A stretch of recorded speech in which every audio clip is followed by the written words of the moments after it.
Thank you. Hi, everyone. Thanks for being here this early after last night. So I'm Aakar, and I'm from DGP, University of Toronto. And I will talk about summon and select, which is a way to interact with controls on a large display by summoning the controls instead of pointing to them.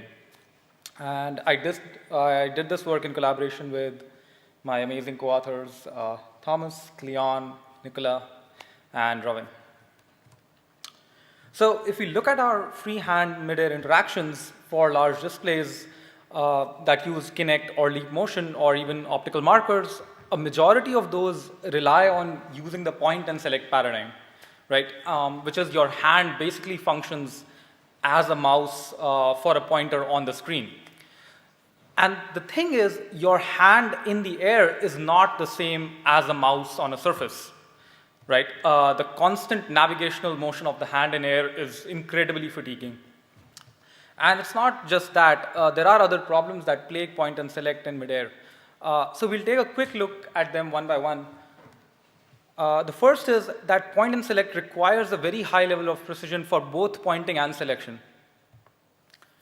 So here you can see that the user is having trouble selecting the progress bar of the video, and it's really, really difficult when the target is small.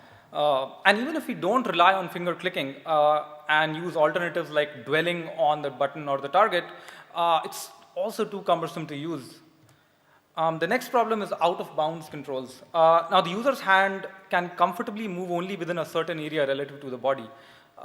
So here, you see that the user is trying to reach the top corner, but is just not able to do it and probably has to move physically to reach that place. The next problem is out of tracking range. So when we use hand trackers like Leap Motion or Kinect, they have a limited tracking range within which they operate. And so here the user's hand goes out of the tracking range again and again while trying to reach the bottom left corner, and again is not able to reach the target. Now, some of these problems that I've mentioned can potentially be solved by using relative pointing and by using clutching, but even there are trade-offs in terms of the resolution and the size of the controls that we can use. We could also probably try symbolic or semaphoric gestures, but again, we are limited by the size of the gesture set that the user can probably memorize or remember. And so instead of trying to address these individual problems, we come back to the root cause, which is the need to navigate to the target and then selecting it, which is point and select. And the question is, if we already know the target we want to manipulate, why do we still have to go to it? Why do we still need to navigate to it? And therefore, we propose summon and select, where instead of navigating to the control, the user simply summons the control in their hand using a gesture and then manipulates it. So let me just quickly show you one instance. So you'll see that the user is controlling a video player, and to summon a button, the user performs a summoning gesture basically like this, and then clicks it, right? The user summons, clicks, and done. Similarly, for the slider, the user summons the slider using a separate gesture, and then slides. Now, if we have a summoning gesture for a slider and we have a summoning gesture for a button, what happens when there are more than one sliders? If the user performs the slider summoning gesture, how does the system know which slider does the user want? So we need a way to disambiguate between multiple buttons or multiple sliders. And so we designed an interaction sequence that has 4 steps. First, the user summons the control type, like a button or a slider or a knob. Then the user disambiguates to select the control and then performs the manipulation. The final step is to release the summoned control. So let's take a look at an example to understand these steps better. So initially, this is the idle state. We have 3 buttons and 3 sliders on the interface. Now let's say that the user wants to manipulate the lowermost slider, right? That's the goal. And so the first step is to summon a slider control. And so the user makes a gesture as if to hold a slider bar in the hand. And you can see that the middle slider comes into focus. So there is a blue border around the middle slider. And this is because this is the default. Now the user wants to disambiguate or move to the lower slider.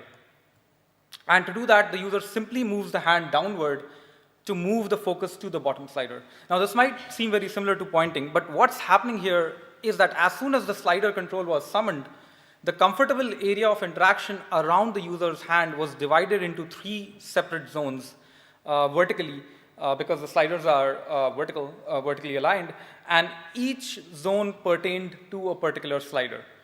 So each slider has a pretty large zone within the comfortable bounds of the user's hands. And now that the user has disambiguated the control, the next step is to start manipulating it. And manipulation essentially happens in 3 steps. So first, the user performs a gesture to indicate the start of the manipulation. So here, the user simply brings the fingers closer together, similar to how you tighten your grip on something that you want to probably move, right? And you can see that the slider bar now has green focus, so that indicates that the user has hold of the slider bar itself. And now the user can move the hand freely to move the slider bar. And they can take the fingers apart and bring them close again and again to essentially clutch and drag the slider bar as many times as they want. And finally, when the user is satisfied with the bar's position, they can release the summoned control by using the release gesture, which is an open hand. Now, when you look at this interaction in terms of these steps, it looks quite a bit complex. But actually, this results in a very fluid interaction because each gesture leads very fluidly to the next one. And we took the example of a slider because it has a distinct manipulation state, so it's a bit more complex than a simple button or a button click. So let us see that previous clip again very quickly. So the user summons, clicks, and is done for the button. For the slider, summons, and then manipulates, and then releases. Okay, so this does not have disambiguation yet. I'll get to that in a minute. So let's first see what's happening here step by step. So the user summons the button by doing a gesture as if about to press a button, and then clicks the button, and they can do it again and again. So you can play, pause. Similarly with a slider, the user summons and then manipulates and then releases, right? Now these were without disambiguation. Let's look at this with disambiguation.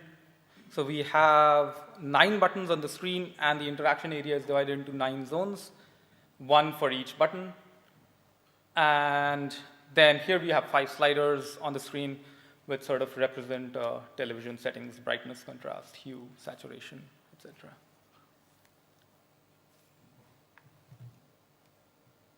And you can see how precise the dragging is because the user has all this huge area to work with.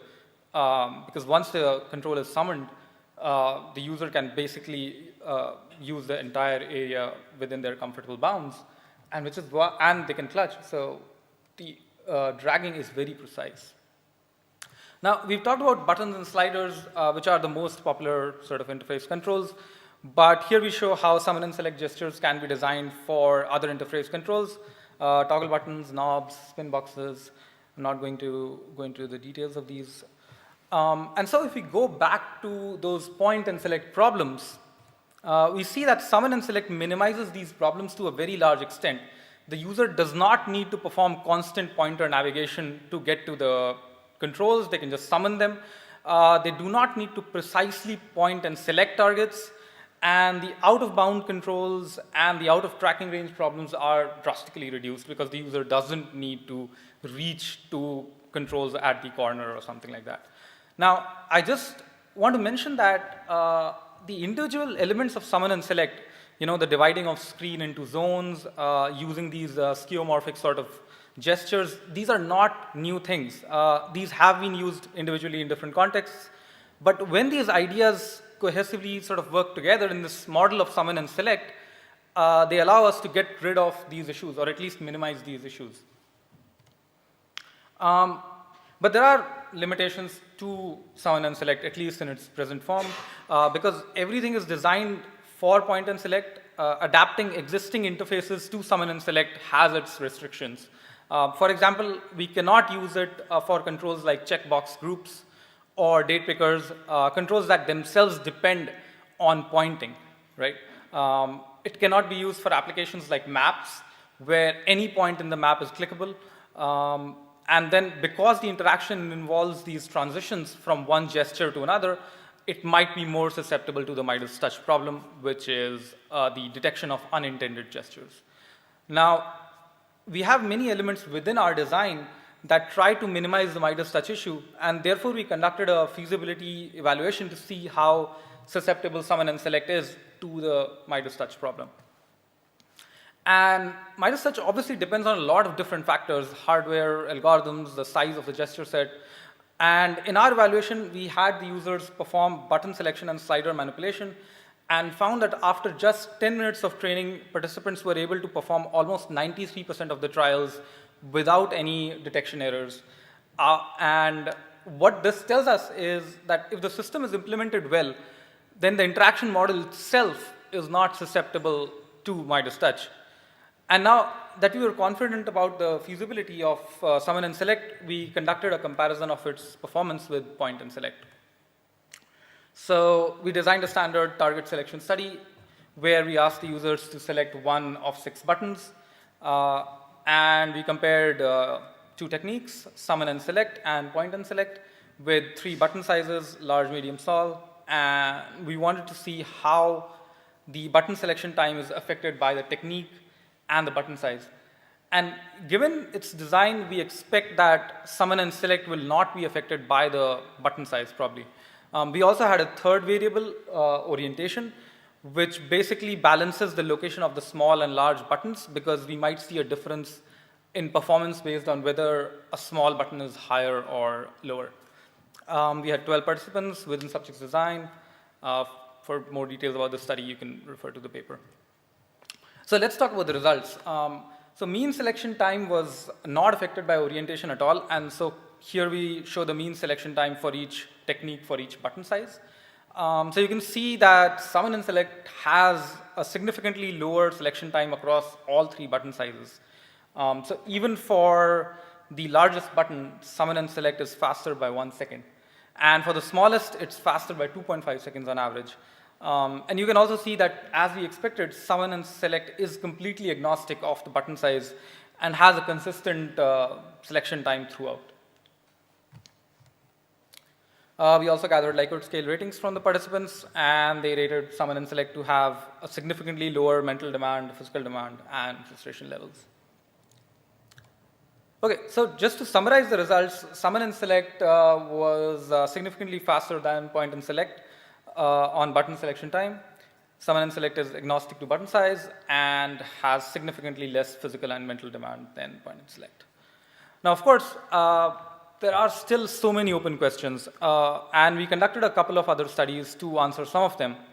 But overall, what these results mean is that summon and select as a model is a real possibility that can help us do faster and easier mid-air interactions. And what we should do now is go forward to solve some of its limitations and extend it to all forms of interfaces. For example, a simple way to go forward might be to think about how we can enable the user to switch seamlessly between pointing and summoning in the same interface. So there was a bunch of other things that we investigated. Please check out the paper for that. And I'll just leave you with this video of another disambiguation technique that we explored. It sort of derives from tabbing in desktops. But yeah, I'm open for questions. Thank you, Aakar.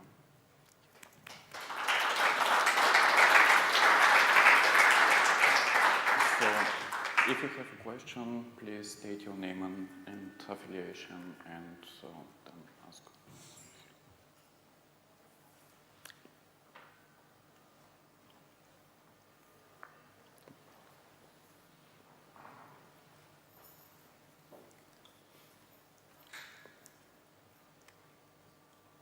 Thank you for the great talk.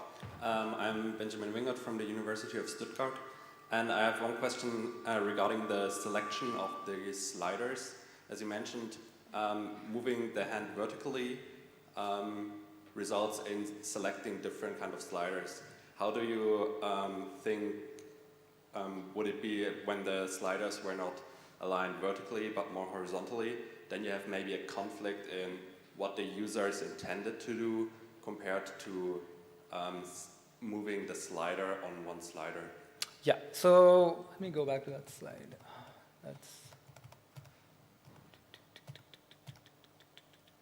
Okay, so if you look at when the manipulation phase starts, essentially, right, the user tightens the grip, essentially brings the fingers closer together.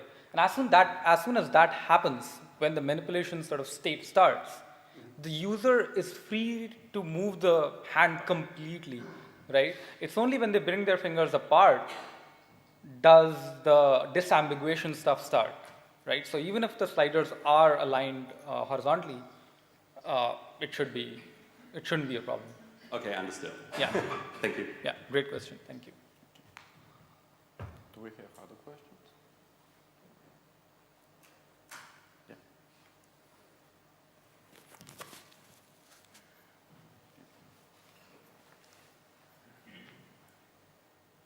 Hello, I'm Manuela Uhr from University of Hamburg. So my question is, when the user uses the slider, it seems like even they want to go more forth in the video, they kind of also go back at some point because of the gesture. Did you try something out like having a fixed going forth and back, like a fixed range? Okay, so I'm not sure if I understand the question, but do you mean that when the user is using the slider, they are clutching a lot, like they're going back and forth a lot? Is that what you mean, or? Yeah, because it seems like in the video Yeah. you go forth and it's like hard work, and you kind of sometimes because of that motion, it also goes back again at some point. Oh, okay. Yeah. Yeah. Did you find a way to improve that, or? So the thing is that when you are doing the motion of sort of bringing the fingers close and apart, if at the same time you're moving your hand, then obviously there is a gray area where the user, when not intending to move the slider bar, still ends up moving the slider bar, right? So if I'm doing this and then I want to do this again, then there is a gray area where the user. The thing is that because we have this entire range available to us, the displacement of the bar is not, it's not a big problem. The user can simply clutch again and bring it to whatever position, and when they end, they won't be doing this again. So at the last point, we won't face this gray area problem because they just end, right? And what we found so we did a dragging study, which I haven't talked about, and what we found in that was, even if they could sort of drag all the way to the end with just this range, they still wanted to just do this instead of doing this, right? They still wanted to prefer this, even though this was more erroneous because of the gray area that I talked about. So yeah, I think it's not a perfect solution, but I think it's not a very concerning problem, so we don't really need to find a perfect solution for that. Yeah. Good morning, Raimund Daxelt, Interactive Media Lab. Thanks for the interesting talk. I just wondered about a design decision. So you made the design decision to assign a gesture to an abstract widget control, basically, like a particular gesture for a button or not. But just imagine the case you have an interface with, say, a couple of buttons for 5 functions or so. You could also assign a gesture to each of the functions instead of the generic button. And so maybe this would have been also maybe a user study to compare that kind of interface, where you would assign a certain gesture to a certain function triggered by a button instead of your approach, and compare these things together. So what do users like more, to operate an abstract element and make a choice between several of them, or to have a dedicated gesture for it? Did you think about that? Yeah, we actually thought a lot about that. I think there are 2 points that I want to mention here. One is that what we wanted the user to do was, what we wanted the interaction to be was sort of this midway thing between manipulative gestures and semaphoric gestures, right? We have two different types of gesture classes, manipulation gestures and semaphoric gestures. And this is something in between where the user performs a symbolic or semaphoric gesture to do something and then starts the manipulation, right? So this is right in the middle. Now, if we sort of go and try and do the different gestures for different functions thing, we sort of move closer to that symbolic side on that spectrum, and that might again involve all the problems of memorization and remembering the different things. The second point that we wanted to do was that we wanted that physical sort of feel of doing something. So I manipulate all the sliders the same way physically, right, if it's a physical slide. So we just wanted that to be there. If there are 3 different sliders with 3 different functions, then what are the 3 ways that we could sort of have the same, like different physical metaphors that work for the same slider control? It's difficult to do that. So. The manipulation could be the same. It's just the triggering, which would the triggering mechanism could be different. One slide you do this, one other do this, whatever. Yeah. You have 3 different gestures. Yeah. 3 different sliders. I mean, it's definitely something that we should explore for sure. Yeah. Okay. Yeah. Thank you. So.